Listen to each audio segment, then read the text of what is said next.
Au programme du jour, retour sur l'UFC du week-end dernier, Mike Perry qui dévoile les règles de sa nouvelle organisation, mais aussi toutes les actualités majeures du jour. Nous sommes le mardi 5 novembre 2024, c'est le moment MMA, soyez tous les bienvenus. Man, how the hell you doing? I've been just fine living life with the noose and in my mind, all I hear is music. Watching your mouth move, damn you look stupid. I feel like everyone's a stranger. Small talk with your narcissist.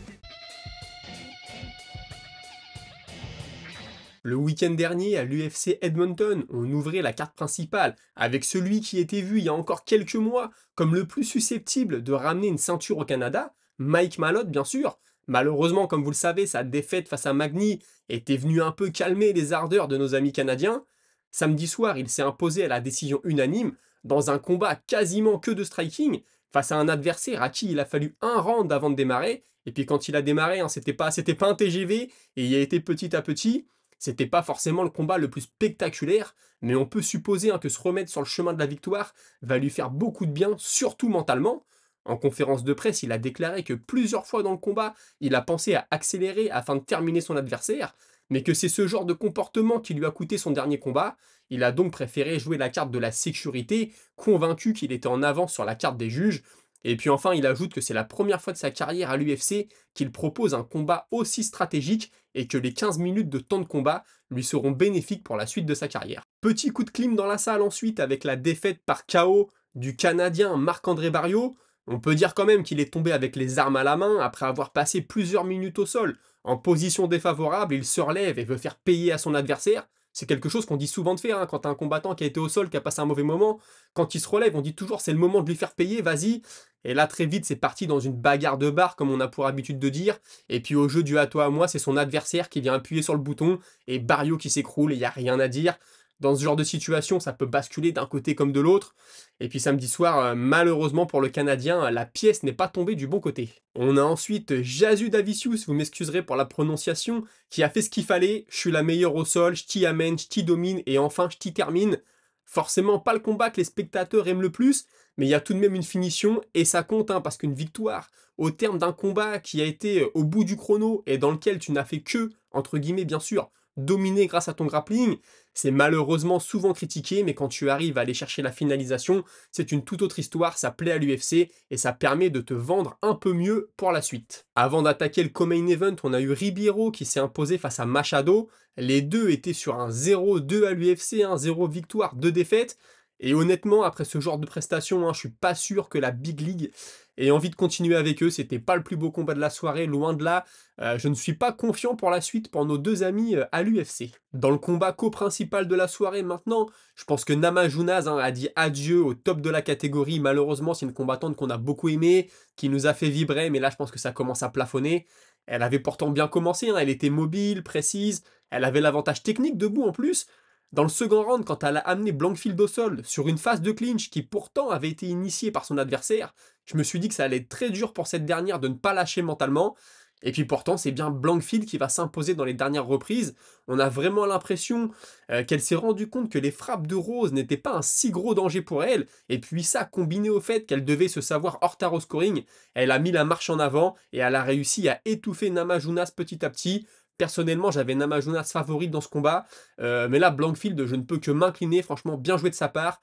Parfois, t'as pas besoin d'être la plus technique debout, hein. Tu vois, Blankfield, quand t'as frappe debout, ça fait un peu bagarre, ça fait un peu brouillon, mais ça a suffi à troubler Namajunas et à aller s'imposer. Donc, félicitations à elle, je crois qu'elle a appelé Grasso pour son prochain combat. Ça ferait en effet beaucoup de sens, surtout si notre Française Manon Fiorot a enfin son combat pour le titre. Et enfin, le main event avec une très belle prestation de Brandon Moreno.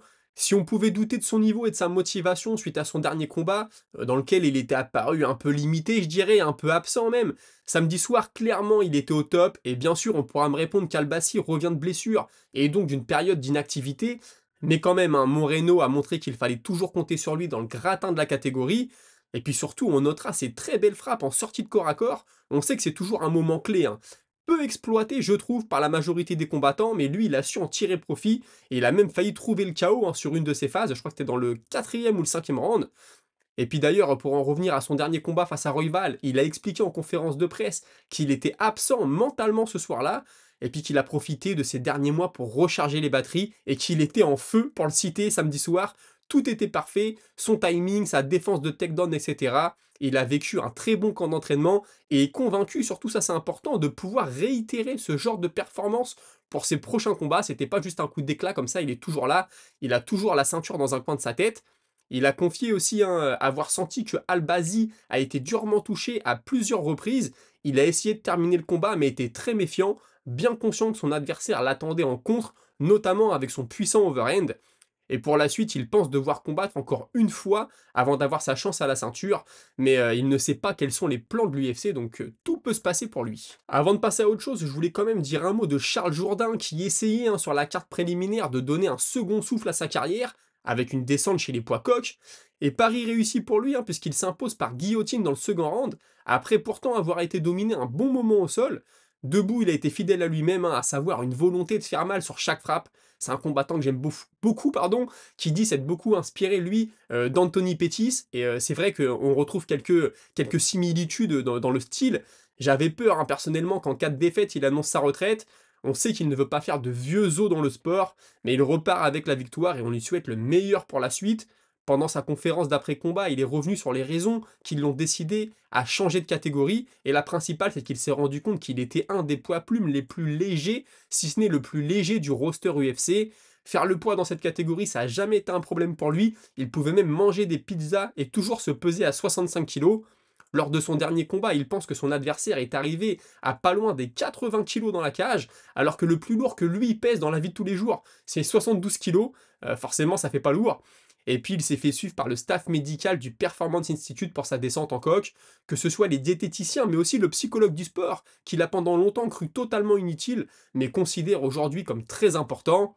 Et puis pour la suite, il n'a pas cité de nom, il rêve de José Aldo, mais est bien conscient qu'il n'est pas en position de demander à affronter le roi de Rio, comme il dit, à ce stade de sa carrière. Il y en a un qu'on n'a pas vu dans la cage en 2024, c'est Benel Dariush. Il faut savoir que c'est la première fois depuis qu'il a rejoint l'UFC en 2013 qu'il fait une année blanche, comme on pourrait dire. La dernière fois qu'on l'a vu en action, c'était en décembre 2023. Il s'était malheureusement incliné par KO en 1 minute 04 face à Arman Saroukian. Il vise aujourd'hui un retour en janvier, pourquoi pas le pay-per-view qui se déroulera à Los Angeles, tout proche de chez lui. Ça lui ferait très plaisir, c'est ce qu'il a expliqué. Et puis même s'il n'a pas d'adversaire précis en tête, il a entendu le nom de Moïcano passer, mais il assure que rien n'est fait, que ce n'est qu'une rumeur. L'important pour lui est de ne pas trop s'éloigner de la ceinture, puisqu'il affirme avoir toujours l'ambition de devenir champion et pense même pouvoir le faire avant la fin de l'année 2025, c'est tout ce qu'on lui souhaite. À 35 ans aujourd'hui, il avoue être un peu lourd et aurait besoin d'un camp d'environ 10 semaines pour entrer dans la cage au mieux de sa forme. Bien conscient que les choses seraient plus simples s'il combattait en poids welter, mais il pense cependant avoir toujours des choses à prouver, à montrer et à faire chez les légers. Et puis forcément, cette année off, comme on pourrait l'appeler, lui a permis, d'après lui, de soigner son genou à 100%, mais aussi de prendre soin de son cerveau. On a de plus en plus de combattants qui en parlent. On avait Max Holloway il y a 15 jours qui disait la même chose. Donc espérons pour eux qu'il n'y ait pas trop de dommages subis à la tête, parce que ça peut entraîner de graves répercussions. Le champion des middleweight, Dricus du Plessis, pense que Robert Whittaker a souffert d'un gros déficit de force physique face à Khamzat Chimaev, déficit que lui ne connaîtra pas en cas d'opposition face aux Russes, estimant que ce dernier goûtera à une puissance inconnue jusque-là pour lui. D'après lui, toujours, c'est une erreur de vouloir survivre, comme on dit souvent, aux 2 premiers rounds face à Khamzat, en espérant pouvoir s'imposer ensuite. C'est une stratégie qui incite à être sur le reculoir et qui fait donc le jeu de Chimaev. C'est pas forcément faux, j'aimerais bien que quelqu'un lui rentre dedans pour voir ce que ça pourrait donner. Il estime qu'il faut être agressif et ne pas se laisser manger. D'ailleurs, il ajoute que beaucoup disaient la même chose à son sujet, laisse passer les premiers rounds, il va s'écrouler physiquement ensuite, et il estime que son combat face à Strickland a finalement prouvé le contraire, puisqu'il a été au bout des 5 rounds et s'est imposé. Concernant sa prochaine défense de titre, il était d'accord pour donner une revanche à Strickland, mais veut surtout donner aux fans les combats qu'ils veulent, et il semble que celui face à Khamzat Chimaev soit le plus sollicité. Il pense aussi que c'est un combat très important pour écrire sa légende, et là je lui donne entièrement raison. Dans le feuilleton qui dure depuis une semaine maintenant de l'UFC 310, on a Shavkat Rakhmonov qui pense que Bilal Muhammad va mettre plus de 6 semaines à revenir de sa blessure. Il prend l'exemple de Della Maddalena qui a souffert de la même chose. Il est déjà arrivé aux États-Unis actuellement pour y terminer son camp d'entraînement. Du coup, il aimerait que l'UFC le maintienne sur la carte de décembre. Je rappelle qu'il commence ses camps d'entraînement chez lui au Kazakhstan et puis qu'ensuite il arrive aux États-Unis. Il s'est dit prêt à affronter n'importe qui, avec une petite préférence pour Kamaru Usman, mais aussi parce que c'est un des seuls qui semble être disponible dans le top de la catégorie. Des négociations auraient d'ailleurs déjà débuté d'après son manager. Il voudrait que ce combat soit pour la ceinture intérim, ce qui d'après lui assurait de ne pas perdre sa place de premier prétendant, même si comme on l'a vu avec Aspinal, tu peux être champion intérim et pourtant ne pas avoir ta chance à la ceinture incontestée. On l'a pas vu en action depuis décembre dernier, il nous a appris qu'il était blessé en début d'année, et puis il a aussi démenti la rumeur hein, qui laissait entendre que l'UFC lui avait proposé d'affronter Leon Edwards à l'UFC 300. Edwards était champion à l'époque, et lui aurait refusé. Bon, il a totalement démenti, il dit que c'est faux, qu'on lui a jamais proposé Leon Edwards à l'UFC 300, et que là c'est le premier combat de l'année qu'on lui propose au mois de décembre. En parlant justement de l'UFC 310, quand on a su que Muhammad était blessé, on a Alex Pereira qui a tweeté un téléphone, l'air de dire appelez-moi, je vais sauver le show une nouvelle fois. On avait Ankalev qui s'était engouffré là-dedans en disant qu'il était prêt à affronter Poatan. Bon, il semblerait que l'UFC ait d'autres plans pour les deux. C'est une option pour l'instant qui n'est pas envisagée, d'après ce qu'on peut lire à droite à gauche. On a ensuite Yann Gary qui a dit que lui aussi était prêt à aller affronter Rakhmonov, prêt à voler son zéro, hein, à voler son invincibilité, comme on dit. C'est un combat qui m'aurait plu. Malheureusement, Gary, malheureusement, ça va être un beau combat quand même, va affronter Buckley en main event le 14 décembre. Donc là, je pense que le vainqueur de ce combat-là va être vraiment tout proche de la ceinture. Buckley, il y a quelques années, si on m'avait dit qu'il en serait aussi proche, j'aurais jamais cru. Donc il m'a fait mentir et félicitations à lui. Sinon, on a aussi Michael Venom Page qui combat chez les poids welter, hein, je le rappelle, qui s'est dit prêt à monter chez les middleweight pour affronter Shara Magomedov. Shara Poutine Magomedov. Ça serait un super combat de striking, c'est clair. Michael Venom Page avait dit qu'il n'était pas là pour longtemps, mais qu'il était là pour passer un bon moment. Là, ce serait un combat, je pense, qui régalerait les fans. Et en cas de victoire, Magomedov, même s'il battrait un poids welter chez les middle, je pense quand même que l'UFC le ferait progresser dans les rankings. Et puis Michael Venom Page, comme on le sait, son truc c'est surtout le striking. Il a fait un combat de grappling contre Carlos Condit. Et il a dit que c'était lui qui avait demandé à affronter un grappleur parce qu'il travaille beaucoup sur cet aspect de sa panoplie technique en ce moment. Il a battu Condit, j'ai pas vu le combat, mais j'ai vu que Condit avait l'air assez insatisfait par le résultat. Alors je ne sais pas du tout à quoi c'est lié, mais je suppose que le combat a été assez serré. Vous me direz en commentaire si vous avez regardé. D'ailleurs, puisque je m'adresse à vous, si vous pouvez penser à liker, vous abonner, commenter, au moins liker, ça me ferait très plaisir, c'est gratuit et ça soutient l'émission. On continue avec Caio Borraio qui a demandé à être le troisième homme du prochain combat pour le titre chez les poids moyens. Alors on ne sait pas, ça sera Duplessis contre Strickland ou Duplessis contre Chimaev. En tout cas, Borraio a dit qu'il voulait être le troisième homme et je pense que ça peut être une très belle opportunité pour lui. Toujours chez les poids middle, chez les poids moyens, les moins de 84 kg, Paulo Costa s'est dit prêt à revenir, il a fait savoir à l'UFC qu'il était disponible. Bon voilà, il dit oui, je vais pas demander à affronter Chimaev parce qu'il m'a déjà esquivé. Enfin bref, on connaît les histoires. C'est Costa qui avait été blessé en plus. Enfin bref, c'est un feuilleton qui a été un peu long, qui a été un peu chiant. Donc Paulo Costa prêt à revenir. Je pense hein, à l'heure actuelle que Costa est assez loin dans la conversation pour le titre avec tous les nouveaux noms qui sont arrivés. Malheureusement pour lui, je pense qu'il n'est plus trop d'actualité. On a un autre feuilleton, c'est le Oumar Nurmagomedov contre le champion Merab Valishvili. Bon, ça devient un peu long, je vous la fais courte. Nurmagomedov dit qu'il s'est fait offrir un combat pour le titre le 7 décembre. Il a accepté, mais malheureusement, ça a été décliné par la partie adverse. Dvalishvili dit que c'est faux, que, enfin bref, l'un dit que c'est l'autre qui ment, et ainsi de suite. Moi, Merab, je l'ai déjà dit, je veux pas lui jeter la pierre, il est devenu champion en septembre. S'il défend pas avant le mois de mars, en réalité, c'est pas du vol non plus, mais j'espère vraiment qu'on verra ce combat, surtout que Merab a redit, si l'UFC me demande d'affronter Nurmagomedov, je vais l'affronter. Donc je pense qu'on aura ce combat. En parlant des poids coqs, on va parler de l'ancien champion Cody Garbrandt. Je suis tombé sur une petite stat, vous savez que j'aime ça, de ses débuts de combattant professionnel jusqu'en 2016, quand il s'est emparé de la ceinture, il était sur un 11-0, invaincu en hausse combat. De 2017 à 2024, il est sur 3 victoires pour 6 défaites. Lui, il a connu une descente aux enfers, franchement. Je pense que mentalement, il s'est écroulé. Ces 2 défaites contre Dillashaw l'ont détruit. Pourtant, bon, je me répète, je vais pas m'étaler là-dessus, mais quand on voit le combat qu'il avait sorti face à Dominic Cruz, je me suis dit, personne va venir le chercher. Il frappe comme un camion, il est plutôt technique debout. En plus, il a une défense de lutte qui a l'air d'être au top hein, face à Dominic Cruz. Et bon, bah, malheureusement pour lui, il y a un gars qui s'appelait TJ Dillashaw qui l'a battu 2 fois de suite, qui l'a fini 2 fois de suite. Et c'est devenu ensuite très compliqué pour lui. Vous le savez, Mike Perry commence sa nouvelle organisation, il a créé une nouvelle organisation, il a dit que ce serait quelque chose de jamais vu, quelque chose de nouveau. Bon bah, il a un peu détaillé les prémices de cet événement. Ce sera des combats de boxe anglaise avec des gants de 5 onces, c'est très petit. Hein. Je crois que la boxe anglaise, ça se fait les combats officiels avec du 12 ou du 10. Là, du 5, c'est vraiment très petit. Il y aura du grand and pound, mais il faudra que le gars qui met le grand and pound ait les pieds au sol. Il sera pas à genoux, il sera debout. Un peu comme ce qu'O'Malley avait fait contre Sterling. Il le met au sol, il reste debout, il lui en met une dernière. Apparemment, ce sera accepté. Il y aura aussi des coups de coude. Il y aura 3 rounds de 3 minutes, sauf pour les championnats, ce sera 5 rounds de 3 minutes.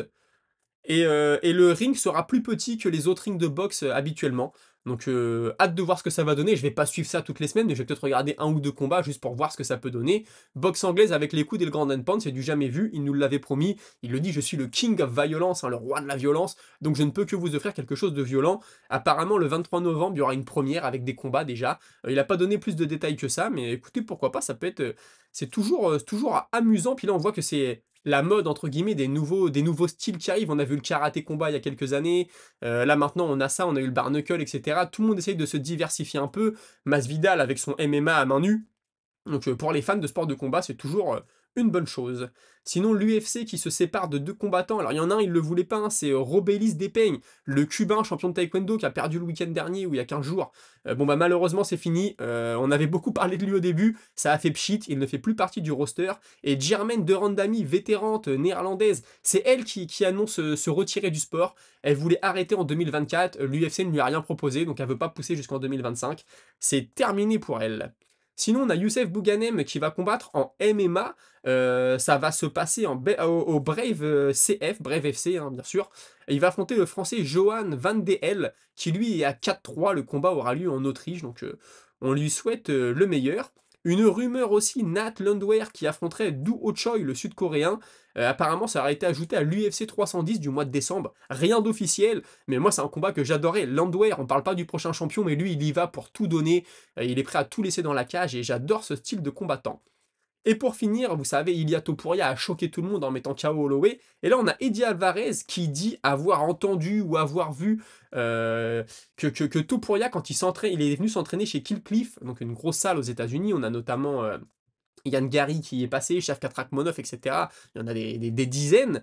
Qu'apparemment, il mettait tout le monde KO et qu'il arrivait même à lutter contre les Dagestanais. Il ne se faisait pas amener au sol par eux, mais c'est lui qui arrivait à les amener au sol. Donc là, bon, ça va commencer. Topuria, il est en train d'exploser, donc on va entendre des histoires d'un peu partout. Et Eddie Alvarez, je vois pas pourquoi il mentirait. Mais bon, c'est toujours un peu comme ça quand t'as un mec qui monte, tout le monde te dit ouais, il est imbattable, je l'ai vu faire ça à l'entraînement, etc. Je ne sais pas si c'est vrai, mais comme quoi les Dagestanais sont vraiment cotés, parce qu'on dit le mec est tellement fort qu'il a amené un Dagestanais au sol. Ça me fait toujours sourire, mais bon, en même temps, au vu de leur performance dans la cage, ils le méritent largement. On a fait le tour de l'actualité pour aujourd'hui, tout de suite on passe à votre moment avec la Minute Auditeur. On avait Cool de Shanghai qui me disait Bilal Mohamed est blessé. On parle d'un combat pour le titre intérimaire entre Shavkat et Kamaru Usman. Ce dernier, même si ça reste une légende chez les welters, il est quand même sur 3 défaites. Je verrais bien un Shavkat contre Della Maddalena à l'UFC Australie. Alors je pense que ce qui gêne Shavkat, c'est que lui il veut combattre en décembre parce que bah tu vois il a quitté son pays, venu s'entraîner aux États-Unis. Je pense que c'est ça vraiment qui le bloque peut-être. Et puis il a peur de se faire passer devant par quelqu'un d'autre. Usman, bah c'est vrai qu'au vu de sa carrière, il mérite, au vu de ses résultats récents, un peu moins. Et Shavkat contre Della, pourquoi pas? Est-ce que Della sera prêt, Della Maddalena? Je ne sais pas du tout. Ensuite, on a, excusez-moi, je me suis trompé de message, Jinkoa d'Autriche, qui me dit merci pour les news. Triste et marrant que tu parles de The Warriors quand on sait qu'un des acteurs principaux vient de décéder en début de semaine, le membre afro-américain du groupe dont j'ai oublié le nom. Sinon, Duplessis contre Chimaev, je prends tous les jours. Tant pis pour Sean Strickland, il aura sa chance la prochaine fois. D'ailleurs, s'il n'en tenait qu'à moi, je ferai la revanche Strickland-Imavov pour la place de contender. Et Borayo Adesanya, là ça peut être super ce que tu dis. Même si évidemment le Imavov Adesanya qui semble se dessiner me branche énormément, je pense qu'on sera tous d'accord là-dessus. Dans les prélims de ce douloureux UFC 308, il y avait la guerre entre l'Ouzbek Orolbay et le Polonais dont j'ai également oublié le nom. On verra l'avancée de la catégorie lightweight, mais ce Polonais est tout à fait le genre de gars que je verrais bien affronter BSD, lui ou Ludovic Klein. Mais écoute, on verra ce que nous réserve la suite. Ced MTL Rules qui me dit du spectacle et de la qualité, c'est un très bel UFC. Pour la référence de Strickland qui avait dit que Chimaev faisait des arnaques à la crypto, Khamzat avait conseillé à ses abonnés d'investir dans une crypto qui en fait était une arnaque. Sinon, j'ai failli éteindre dès que tu as évoqué Doumbé, le mytho, mais je kiffe ta chaîne, ça passe. Merci beaucoup. Bah voilà, Doumbé, ça fait partie de l'actualité, donc forcément, j'en parle. Et puis pour la crypto, ouais, faut savoir qu'il y a un moment, c'était vraiment ce qu'on disait les scams crypto. En fait, bon, pour vous la faire courte, tu as une société qui vient voir un influenceur qui lui dit: «Écoute, tu fais la pub pour notre crypto et nous, on te donne, tant de quantité de crypto-monnaie». Donc le mec fait la coup de pub, la crypto s'envole et là, le mec, il vend et tout le monde a perdu son argent. Lui, il a gagné de l'argent, tout le monde s'est fait enfler. Là, il y a je sais pas si vous suivez la crypto, mais il se pourrait qu'on ait le bull run, le marché haussier qui arrive. Ça va regorger d'arnaques comme ça, donc ne vous faites pas avoir, renseignez-vous avant d'investir, surtout dans ces trucs-là. Le reste, chacun fait ce qu'il veut, Bitcoin, etc. Mais souvent, les influenceurs qui poussent une crypto, en général, on est, nous, perdants. Ensuite, on a Zaruma. Ah, tu m'as fait un beau message et long message, donc choisis de le lire pour le partager à tout le monde. Voilà les combats que je pense qu'il va se faire et ceux que j'ai envie de voir se faire en 2025. Évidemment, j'ai supposé des combats dans la mesure du possible. Ceux qui vont se faire en 2025, Pereira contre Ankalaev, Hill contre Rantry, Topuria contre Volkanovski, Aspinal contre Jones, Duplessis contre Shimaev, Fares Ziam contre Jalin Turner, Arman Saroukian contre Makachev, Sharapudin Magomedov contre Kevin Holland, Della Maddalena contre Ousmane et Joachim Buckley contre Burns. Bon bah du coup là le Buckley Burns on sait que c'est peut-être c'est pas pour tout de suite. Et sinon le combat que j'aimerais voir en 2025, Projaska contre Rantry, Sharapudin contre Michel Pereira, ce combat serait incroyable, il y aurait du spectacle dans la cage assurée. Adesanya Shimaev, Strickland versus Shimaev. Vu la tension entre les deux, ça peut offrir quelque chose. Surtout que Shimaev, c'est bien, j'ajouterais que Shimaev s'est bien réinventé depuis leur premier combat. Dvalishvili contre Oumar, forcément. Holloway contre Tsaroukian. Ça serait chaud pour Holloway, je pense, hein. La lutte de Tsaroukian, c'est quelque chose, mais pourquoi pas. Rakhmonov contre Ousmane, on s'y dirige, hein. Imavov contre Strickland. Orolbai contre Moïcano. Ah, je pense que Moïcano est peut-être un peu devant au classement, il acceptera pas de faire un pas en arrière, mais écoute, sait-on jamais, on sait pas ce qu'on va lui promettre. Chandler contre Holloway, magnifique. Et Temba Gorimbo contre Neil Magny, Morales contre MVP. Bon voilà, chacun pensera ce qu'il veut. J'ai trouvé que c'était un message qui était cool. T'as pris le temps de l'écrire, donc je voulais le lire. Et bon bah t'as des idées qui sont, qui sont de toute façon très bonnes.